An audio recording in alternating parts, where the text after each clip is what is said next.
The first thing we need to do when we're making our spirit mask is to draw out the face. Now the first thing you're going to do is you're going to draw two big circles. These are going to be very large eyes for the spirit eyes, better to see you with.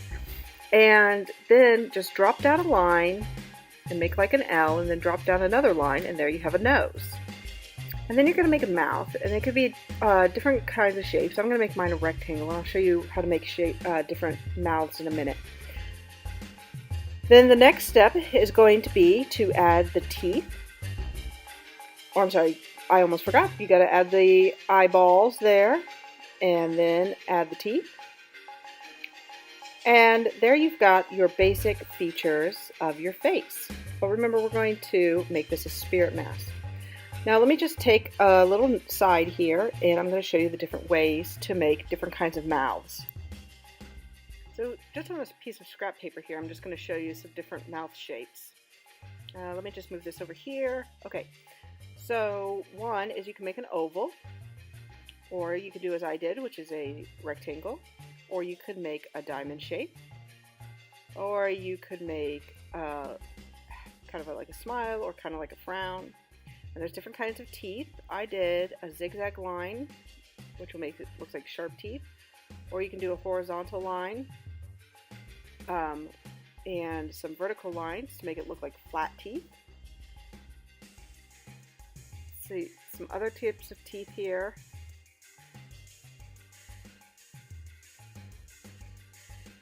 Here is a different kind of way to make teeth. Or you can make another zigzag line and another one on the bottom. Or you can make bump teeth too. You can make any kind of mouth. Those are 5 different kinds of mouths you can make. After you're done making the mouth, we're going to make these spirit lines. Because remember, there are lots of lines in our African mask, the examples that we looked at. And so we're going to add these lines, and they need to be symmetrical, same on both sides. So after you have made your lines and you've got the same number of lines going the same direction on both sides, you're going to get some glue. Now look, I don't have that many lines. I've only got a few lines. And then you're going to get some glue, and you're going to trace all of your lines. Everything that's in pencil you're going to trace with glue. And you want a nice thick line of glue tracing all of your pencil lines. Not too thin, but of course not too thick. Remember, if you have trouble with your glue, you can just pick its nose. It should just have a little glue booger on it. And if you go too fast, you're going to end up with a skinny line, and if you go too slow, you'll end up with too thick a line. Now see, I had some trouble with my glue, so I went back and I picked its nose. And, oh, still some trouble.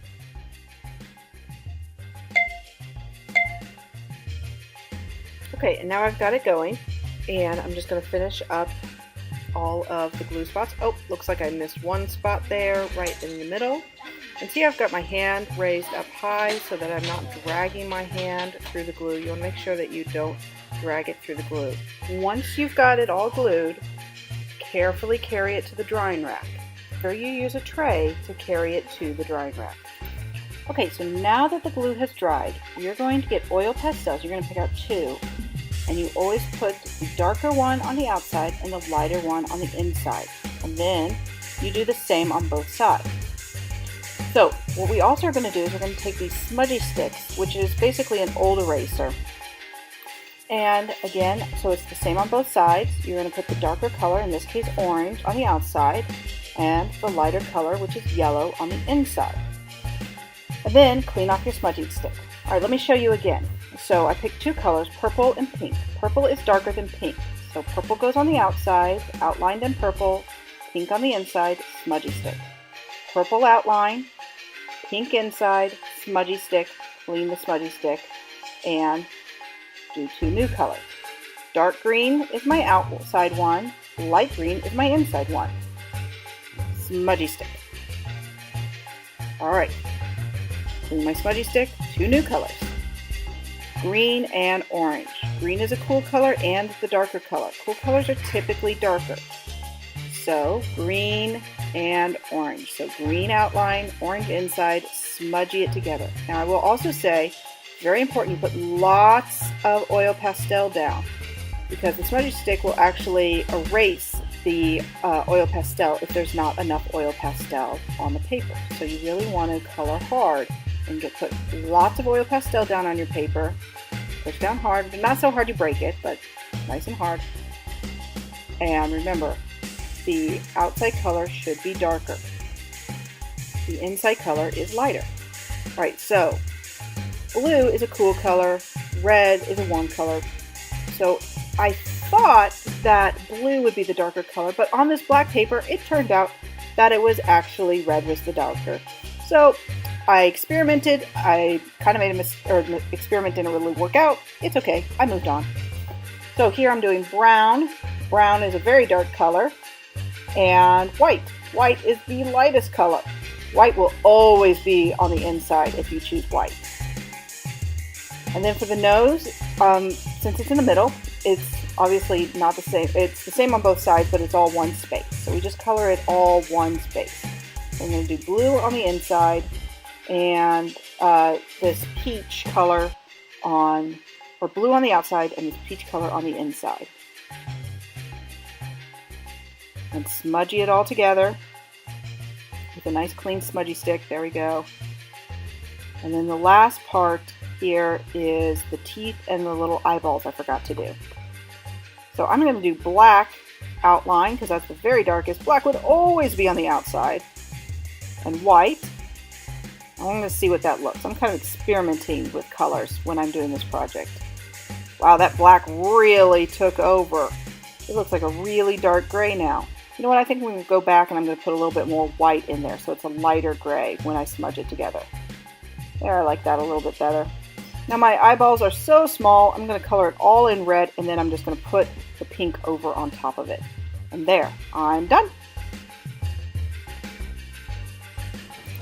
Okay, now that you've finished your African mask, what you're going to do is we are going to take a hole punch and you're going to hole punch 10 holes on one side and 10 holes on the other side. Now, when you hole punch, there's the top and the bottom, and you see right there, let me show you, right through that slit is where the paper goes, not up through this jaw. So when you put your paper through here, see, you put it through there. Don't try to put it like that or something weird. You should slide it in very easily, just like that, and then you squeeze. And you don't have to squeeze very hard. It seems like you would have to squeeze harder than you are, but just one little squeeze and you're good. Now also, you gotta put it in all the way. Don't do it all the way up here. Put it in all the way, not up here. 3, 4, 5 on the top, and 1, 2, 3, 4, 5 on the side. And see how I just moved along once I've got that in there? I just go 1, slide 2, slide 3, slide 4, slide 5, turn it around. 1, slide 2, slide 3, slide 4, slide 5, slide. All right. So now the top and the bottom, or the top and the sides, sorry, of my mask have holes in them. Now what we're going to do is we're going to get some yarn, and there are boxes of yarn at your table. This is what the top of the box looks like, side of the box, and there's yarn sticking out. And what you're going to do is you're going to get a length of yarn, and when you cut it off, cut it up way up here. Don't cut it next to the box, because what happens is then the yarn can fall into the box. It's hard to get it out. So give it a little bit of room when you cut it off. Now this is when it gets a little tricky. What you're going to do with your yarn is you're going to fold it in half like this. Okay? See how it's folded in half? And then there's a loop right here. On the loop, you pinch the loop, you put it in the hole. So put the loop, and I'm going to do it on the back here so you can see it better. Put the loop in the hole like that, and you pull it. And you don't pull it all the way out because then you've got the loop again. Okay? Then you've got the two ends. The two ends go through the loop, and you pull it out through the loop on the other side and very gently pull it, and that makes a knot. Okay? Let me show you with another piece of yarn. I'm going to use this yellow piece here.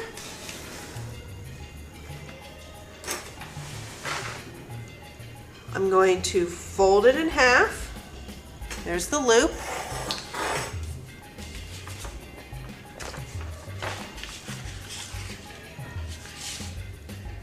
We got the loop there. We put the loop through the hole like that. Then we take these two ends, we put them in the loop,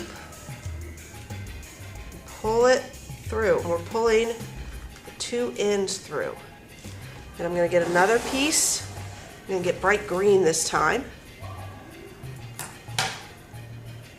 Make a loop. Here's my loop. Put the loop through the hole.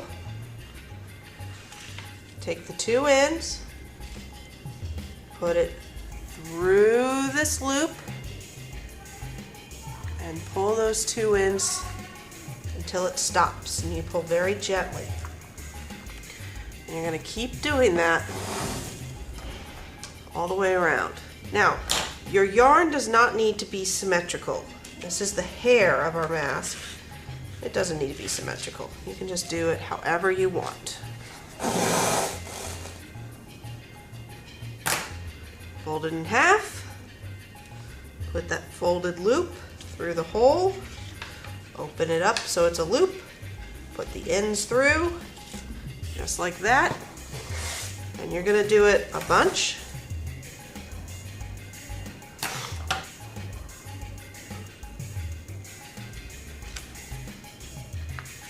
Just like that.